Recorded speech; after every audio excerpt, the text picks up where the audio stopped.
Welcome to the Royal Daily Tea YouTube channel. Please be advised all of my videos are for entertainment purposes only, based 100% on my own opinion, my own theories, and my own research. All of my information can be found on the public domain and falls under the fair use guidelines. Please feel free to do your own research. Hello and welcome back to the Royal Daily Tea. Hope you are having a lovely week. I do apologize for my spotty and inconsistent content. I am trying to get a regular schedule going for you, but I'm just really busy with work.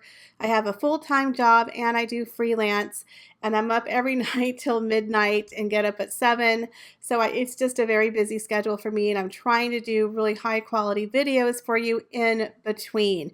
So if you're not aware, I do have a brand new series called the Royal Bride series, and I just released episode number 2. Now this covers the European royal engagement rings. So if you want to go and check it out and please show it some love, I would greatly appreciate it. I know it's not my usual content. I'm trying to do a mix of the royalty and some positive pro-royal content, so you can have a nice mixture and variety of videos to choose from. So I hope that you will enjoy those videos. The 3rd episode will be released next week, where we're going to dive into the actual wedding gowns of the royals, so that should be very interesting. Now sit back and relax and grab yourself a beverage, and let's get into the Royal Daily Tea. So these Sussexes are having a little bit of a quandary right now, as you could say. I think they're having to make some major decisions, and they're starting to feel pressure from all sides. Now you have to remember what they say: people who have nothing to lose will lose everything. So don't surround yourself with those people, because you will lose everything as well. And in my opinion, Harry and Meghan are now weighing their options of what is going to be the biggest benefit for them moving forward. Now, to say their visit to the UK for the Platinum Jubilee was a huge royal disappointment for the duo from Monteshitshow is an understatement.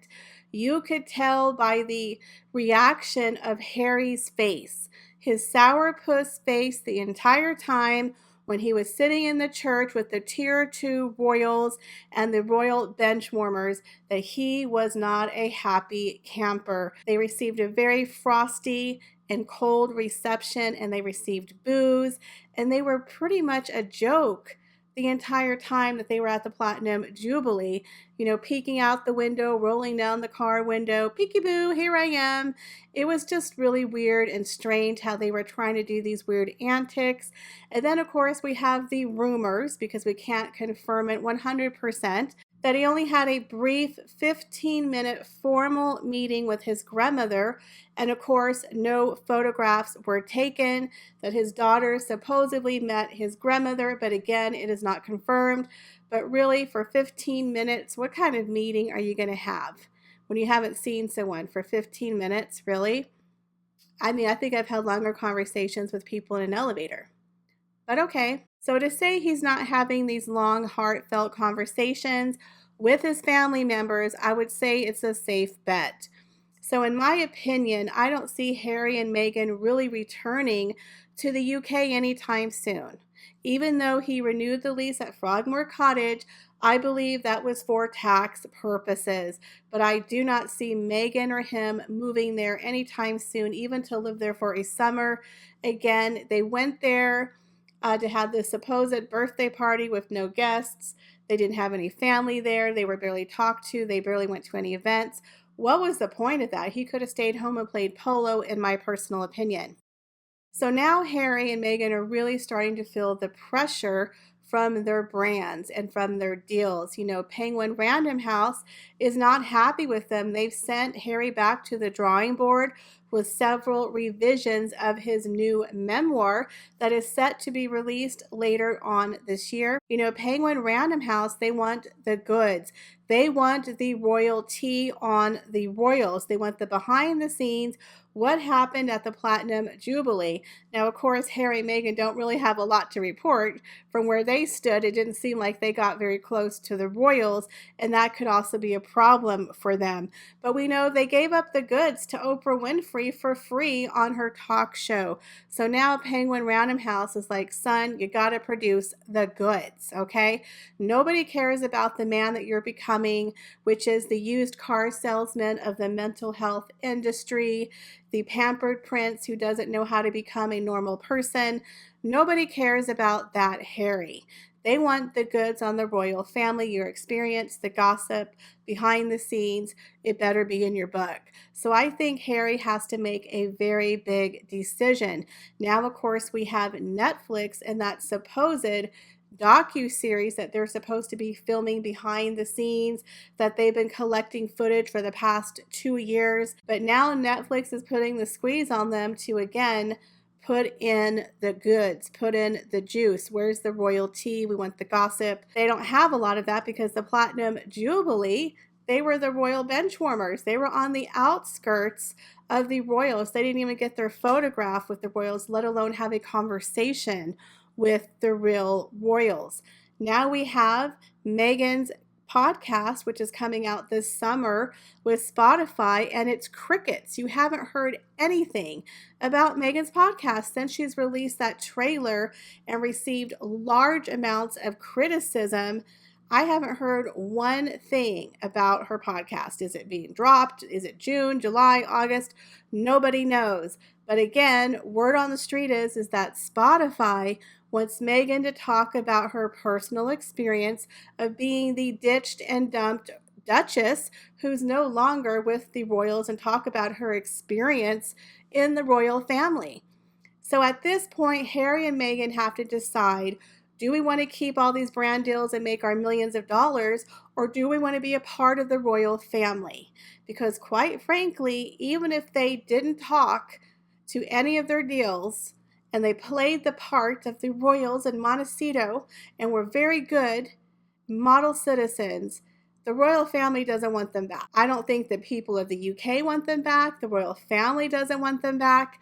They're good. I think if anything happened during the Platinum Jubilee, it let Harry and Meghan know, we are just fine without you. We have moved on. We don't even know how to spell your name. I think Harry's realizing his irrelevance in the royal family. So even if he tried really hard to get back with the royals and didn't sell them out, there's a very good possibility that they don't want him back.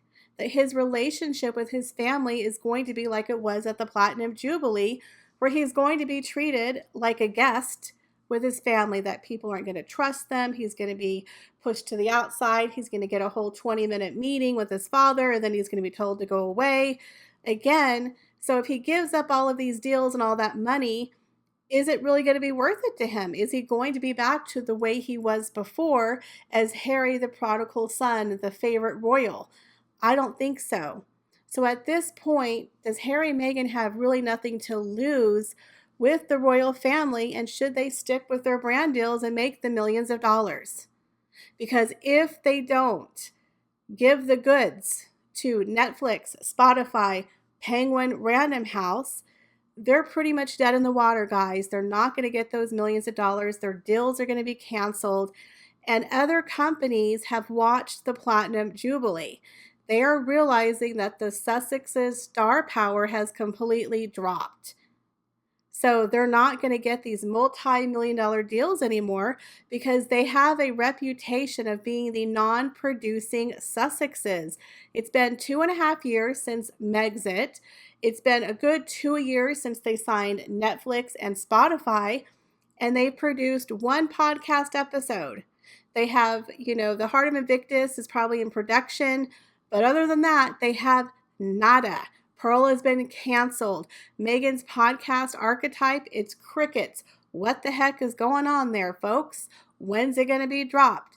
But again, after she released the trailer, she got a lot of criticism, and I know Spotify saw it, That's why Spotify wants her to give the goods on being the ditched, dumped Duchess and not on her feminist podcast that she's trying to push that nobody wants to listen to. So in my opinion, Spotify is starting to stronghold her. Again, they are policing her content. They're running the show and they want certain content because scandal sells. Negative news sells. Look at Amber Heard. Nobody likes Amber Heard, yet she gives an interview and everybody watched it. Everyone's talking about it because she's infamous. And again, people are very interested to hear what she has to say.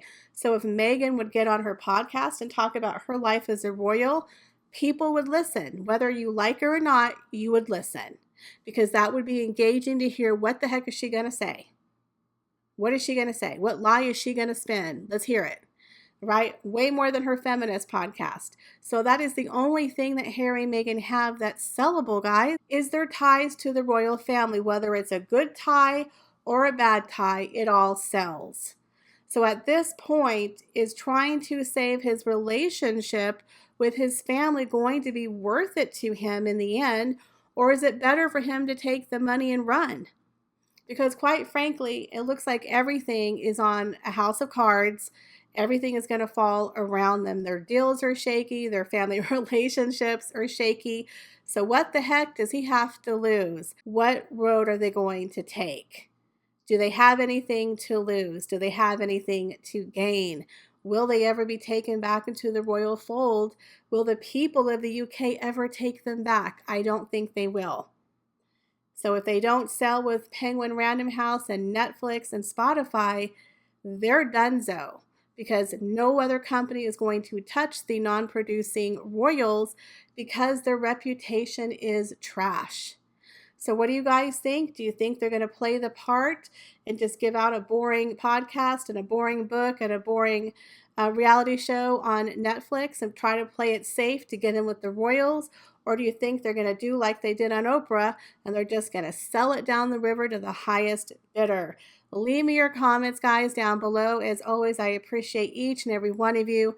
Thank you so much for stopping by my channel.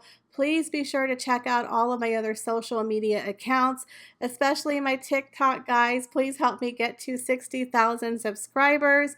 Also, check out the Royal Daily Tea website and the Royal Daily Tea Amazon storefront. As always, I do appreciate you being here, and I'll see you in the next video. Bye, guys.